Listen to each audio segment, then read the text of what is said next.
daw na June 12 hanggang bukas, no? Pero wala naman akong nababalitan. May nabalitaan ba kayo sa ano na SOCMED na may rally? Again, rally na naman. Ang comment ko tuloy kanina, anak ng tokwa naman yan, no? Kumukulo na yung sabaw. Kumukulo na yung sabaw. Pinatay pa yung apoy. Ano po dyan, di ba? Kahit ilaw mo lang yung ano ayan na yung sabaw, mainit na yung bulalo. Mainit na. Papatay yung kalan. Diyos ko, Mariosep naman. Tapos, isa-serve mo yung bulalo. Gusto nyo pang subuan kayo. Sorry. Sana naman kanya-kanya tayong kuha na lang na sabaw. Tapos nun, kanya-kanya ano. Wala na, self-service na lang tayo. Ang kailangan na naman ng tao yung tap in the back. Tap in the back, okay sa ulo. Oy, good boy. Aw! Good boy. Aw, aw, aw, aw, aw. Oh, good boy. Marami kasing nahirapan. Kaya lumalabas ang tao. Ang punot dulo nito, we are in search of a true leader. Na? Yung punot dulo nito. Sa tingin nyo ba mga kababayan, kayong mga Pilipino, 120 million o kaya 1,000 lang ang mag-iingay. Pero look, pupunta ba kayo sa kalsada if in the first place, Bongbong Marcos is a good leader? Pupunta ba kayo sa kalsada para magsisigaw doon, Marcos resign? If in truth and in fact, he is a good leader. He started off with bangagyan, sabi ni Duterte. He's a weak leader. Pero hindi kayo nakinig kay matandang Duterte, kay Tatay Digong. Kay Lolo Digong, hindi kayo nakinig. Binoto pa rin natin. Bakit? Unity eh. Nandun si Inday eh. Si Idol nandun no? So, nagoyo tayong lahat, pati si Inday, nagoyo eh. Kaya nga mingi siya ng sorry, kaya dinidepensan ko, hindi dapat sisihin si Inday. Wala ka dapat kasi binoto ka na ng tao binoto ng tao. Pero para sabihin mo na, I take offense there. Sorry, I take offense. Sabihin mo na, gusto mo ang bawat Pilipino maranasan kung gaano ka walang yayang gago na yan. Puta, teka muna. Binoto namin yan dahil sa unity Tapos 4 na taon na. Wag mo naman ganon. Sorry Galit ako Sorry. Binoto namin yan. Pero wag naman sabihin na gusto mong maranasan ng bawat Pilipinong gaano ka walang yayang gago na yan. Alam namin walang yayan. Kaya nga gusto namin tanggalin, palitan yung gago na yan Now you say na kailangan hindi kita inaaway, Madam President. Hindi kita inaaway. Sinasabi ko lang yung sa lobbying ko. Kasi yung iba hindi magsalita Hindi ako na lang magsalita. Anyway, wala naman akong nahabol na posisyon. Hindi naman ako tatakbo na eleksyon At least okay na ako. Magalit kayo sa akin, okay lang magalit kayo sa akin. No one will dare na speak to you that way So ako na lang. Hindi ako sangayon sa sinabi nyo. Because we are in search of a leader. In the first place, the people will not rally if the president is a good president. Nakita namin kung paano kalapastanganin yung gago na yan. Nakita namin paano yung pamilya mo, tinatarantado niya. Nakita namin si Tatay Digong, binayolate yung sovereignty ng Pilipinas. Ginago yung sovereignty ng Pilipinas. Pinadala doon. Para lang eliminate, para to weaken you. And then pinuntirya ka. Binanatan ka na 125 million. Kung ano-ano, putang ina, nakakalalaki. Kasi tingin sa iyo, babae. Hindi, kaya mo naman yan, Kaya mo i-depensahan yung sarili mo. Kaya nga lang, hindi ko hindi ko gusto, is yung, you will say na, gusto mong maranasan ng Pilipino, kung gaano ko walang yayan. I take offense there because, nararanasan na siya ng Pilipino ngayon, 4 na taon na. Ninakaw yung pera, delikado tayo maggera sa China, sinubo yung mga bases natin, meron pang binigay na lupa para sa tech companies, etc., etc. 4,000 acres ba yun? Oh, walang renta. TY, binenta tayo, binaboy lang ng institusyon. Meron ka bang masabi institusyon na matino pa? Binaboy na tayo. Tapos 2 taon pa. Ang tawag ng tao ngayon na, kaya nga nagrarally ang tao, nagsasapalaran ng tao, kaya nilalabas yung saloobin nila. Kasi palpak yung leader. Ang gusto namin, yung susunod na. Yung sinasabi mo, ikaw yung constitutional successor. Pero this is not about delicadeza and all that. Tapon mo sa toilet yun. Not about delicadeza. This is about survival of the Filipino people. Survival of our country, future generations. Yun yung usapin. Hindi na pwede dito yung nice guy, keme, ganon, decente, delikadesa. Yung mga kalaban nga, walang delikadesa mga yan eh. Mga walang nga eh. Bendalo nga eh. And then you will try to be that decent. The call is to stand up and save the country. Save the people. Because the people feeling nila is they cannot last another day, another week, another month of this kind of government. And you are there. You're the constitutional successor. And if you hear from people around you, groups around you, you did well, madam, you did well. That's bullshit. Kulang kayo, i-assess niyo yung situation. You're waiting for 2028, mauubos lahat ng... tayo na. Mauubos lahat. How sure are you na makakatakbo ka sa 2028? How sure are you mananalo ka 2028?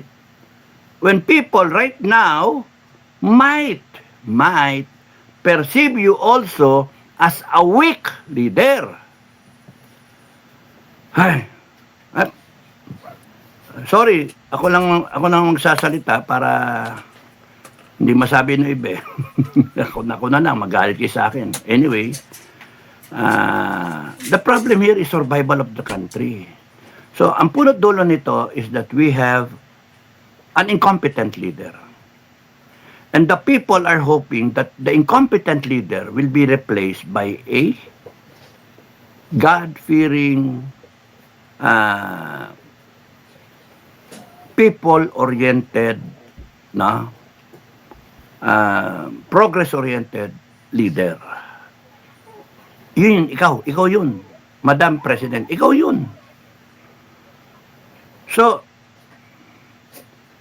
we do not want a reluctant leader yung alanganin. Ang gusto namin yung leader na sa isang bagsak pa lang, alam na niya yung tao nangangailangan ng tulong. Well, nasa inyo yun eh, kung ayaw ninyo. Ang sa akin, nagagalit ako kasi you might be perceived as a weak leader or a reluctant leader or a leader who doesn't care about the people. So parang yung nakikita na you're with the people, pang ano lang siya, yung ganun ba, paano ba sasabihin yan, lintik na pang ano lang ba, for the show lang, optics lang. Kasi kung tanong nyo sa sarili nyo, ilan pang Pilipinong mamamatay? Dahil sa gewang-gewang pa yung inyong pananaw sa nangyayari. Tumatayo yung taong bahay, tumatayo yung mga tao, Diyos ko. Tinatawag na nga langit eh. Tinatawag na lahat na santo na tumulong. Diyos ko, tulungan nyo kami. Tapos nun, sana na-appreciate nyo yung ano ng tao. Tumayo na, ngayon, delikadesa. To hell with delikadesa. Okay, so kung ayaw nyo, okay lang. Ayaw nyo, wag. Ganun lang. Hintayin nyo 2028, mga kababayan. Yun yung peg. Ayaw. Hintayin nyo 2028. So, doon lang kayo sa bahay ninyo, baka mamatay kayo pag lumabas kayo. Meron drug addict sa labas. O, yung mga anak nyo, ingatan nyo yung mga anak nyo, baka ma-rape eh. no? Kasi ingat kayo sa mga sa mga adik-adik. O ingat kayo doon sa mga pagbili ng bigas, baka may styro. O kayo, magtipid kayo dahil sa taas ang bilihin eh. That's the point, Madam President. How long can the people endure? And you're asking them to endure 2 more years. Ano, gagraduate si Marcos ganyan and get away with it? And may usapin niya na pagka sa SONA niya, babanatan nila ng charter change, Constituent Assembly. So may timetable sila. No? May timetable sila na pagka yung Senate makuha nila. Now, kung kunyaring bonus na lang ma-impeach ka, Madam, kung hindi ka ma-impeach, thank you. Pero kunyari, ang nila is yung investigation. Ayaw nila maimbestigahan yung katotohanan, kaya patay dito yung mga Marines, yung mga sinasabi. Sinisiraan na nga sila eh. Tinitira na nga, hindi pa nga nakapagsalita, tinitira na. Titirahin dito si Marcoleta. Kasi siya yung masigasig sa Blue Ribbon Committee. Siya yung masigasig. Tanggalin mo sa Marcoleta sa equation o sino pa. Matatakot na. Ang pagkakamali niyan, pagka tinira si Marcoleta, no? Yung sa kaso-kaso na yan, mga plunder na yan, para makulong, kalaban yung iglesia. No? Kung papalduhin ninyo yung iglesia, ewan ko sa inyo. Pero si Marcoleta, pwedeng tumayo. Kung di siya makatayo, si Alan Peter, tatayuan niya si Marcoleta. Think about it. Kung tumatayo si Speaker for the sake of the institution, God-fearing, nandun yung mga requirement, pwedeng si Speaker, Senate President, SP, Senate President Cayetano, ang pwedeng maging leader ng crisis. Crisis natin yan. In any given situation, if it is inevitable na talagang dapat may tatayo, lumilitaw yon tatayo. That's the theory. That is the doctrine. That is the concept. In any given situation, naambus ka, patay yung opisyal, narararatan kayo, lilitaw dyan yung isang leader. Not necessarily the sergeant. Makita mo yung sarento, patay na. Sarge, anong gagawin natin? Ewan ko. Ewan ko. Makita mo si Cabo, o kaya si PFC. Rise up to the occasion. So may mga ganon eh. In any given organization, in any given situation, when the situation calls for it, a leader will emerge. So ngayon, given the situation ng Pilipinas, we're asking for Inday Sara to stand up for us. But she has categorically said na she's not after the presidency. If you're not after the presidency, why run 2028? Why say na you're ready to be president now? So, merong yun nga, kung hihimayin yun, pangit eh. Kasi lumalabas, play safe, pero ako yung constitutional successor. Parang ganun ang dating. Parang opportunista pa ang dating eh. Pangit eh. So kayo mga nag-iisip ng ganon, wag nyo nang isipin. She has a reason, there's wisdom in it, ganun lang, period. As far as I am concerned, give her the benefit of the doubt. She doesn't want to be the leader now. Gaya na sabi ko, in any given situation, when it calls for it, a leader will emerge. From all of you, Filipinos, a leader will emerge. Yung timing, yung bulong ng langit, yung situation, yung karakter ng tao, upbringing ng tao, biglang lilitaw yan, pak, ayan na.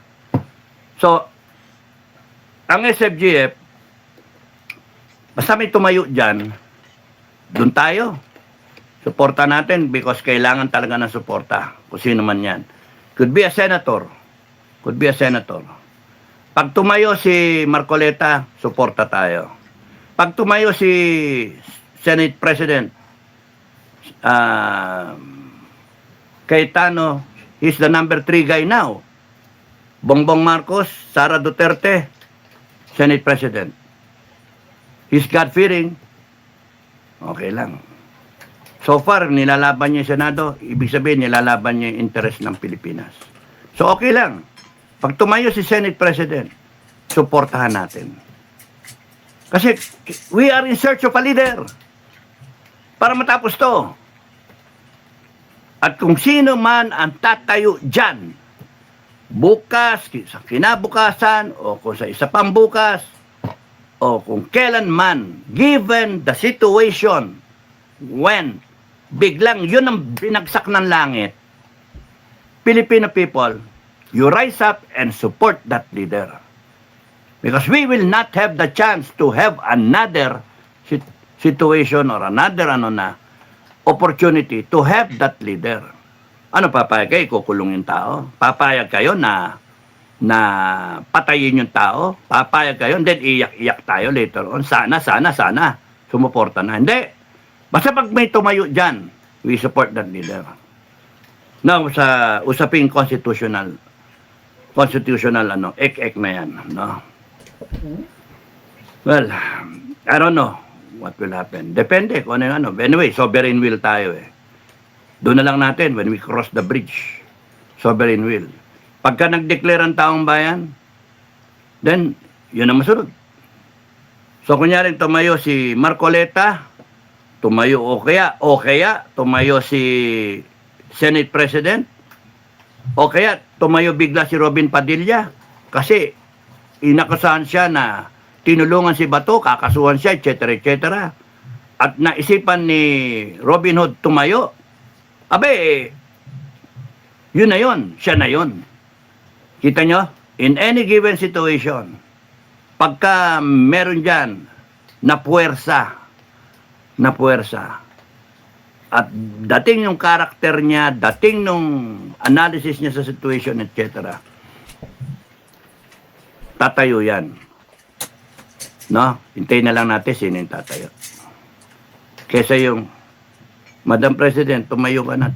Tapos sasabihin, paano kung di lumabas ang tao? Ay, Diyos ko, parang oportunista yon ang dating. You trust the people. The people will be there. You do not argue na kung paano hindi lumabas yung tao. Delikado si Inday. Lahat tayo delikado.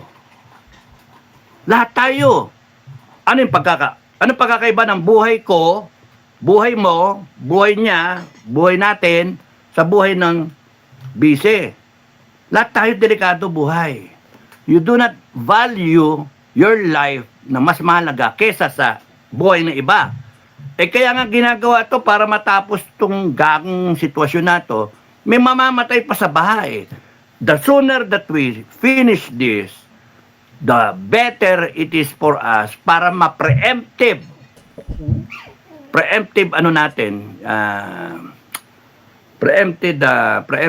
action ang magawa natin bago dumating yung talagang actual na baha. Wala yung flood control eh. Peke, ghost project. So ano pwede natin gawin? Pagka umikot na yung gulong, right away review kung nasaan yung mga delikadong lugar. Therefore, effect mo kagad, meron ka ng protocols para ma-evacuate yan. Lalo na kung yung Pag-asa nag-warning na meron ganong kalakas sa bagyo at babado sa lugar na yon. So, kinakailangan, ready yung ano mo. Yung mga preemptive evacuation plan, mga ganon, kung saan yung relief operation, etc. Dami. For now, habang makakakuha ka ng budget para isa-isa mo yung mga lintik na flood control na yan. Or, you think of another out-of-the-box solution, imbis na kontrolin mo yung flood, ipunin natin sa isang lugar, itapon natin sa isang imbakan, ibato natin sa abroad, yung tubig lahat, i-process natin, ibato natin doon. So, lahat ng kanal natin na yung flood drainage, no? Ayusin natin. para lahat ng tapo ng tubig doon, tapos nung diretso doon sa facility, diretso siya sa kung ilang point na stage ng filtration process, and then diretso na sa pipeline kung saan natin padadala, China, Australia, Middle East, US, ilalabas natin yung tubig na. Sa dami ng tubig ulan. Sila may langis, tayo may tubig. 1:1. Isang barilis ng langis, isang barilis ng tubig. Gusto nyo, 5 pa eh. Basta kunin nyo. Ang dami namin eh, tubig baha. Lahat naman ng bundok na yan, tatanggap lahat ng tubig yan. Lahat yan, bababa sa ibaba eh. Dekolektahin namin lahat mula sa itaas hanggang sa ilalim. And then, i-connect natin lahat ng mga imbakan ng tubig na yan para pwede nating ipump pataas mula doon sa pinakamababa para malagyan yung mga dam na bumababa pagka summer. Ewan ko, flood control, i-control mo yung flood, saan pupunta?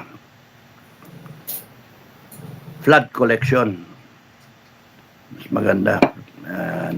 But anyway, the sooner we do this, the sooner that correct natin tong sitwasyon natin, the better it is for the country to move forward. Walang mamatay. Maiwasan natin may mamatay. Ngayon lang sa rally may mamamatay. Kaya nga, nakakainit ng ulo. So, kung ayaw ni Madam President, the offer is still there. Ngayon, kung ayaw po ninyo, ayaw ninyo, okay lang, sino ba kami? Kami lang may mga tao-tao lang naman kami. So, ang inaasahan namin sana, kayo yung mag-champion ng tao, pero kung wag na kayo magsalita ng you are the constitutional successor kung ayaw rin nyo naman na agawin yung ni Marcos. Gagawin tao eh. Unity team nga kayo, unity team. Kita namin unity team. O ngayon, sana, kung kami ayaw na namin doon sa tao, huwag mo nang protektahan yun. Huwag mo nang yun. Palitan na talaga yan. Gago na yan.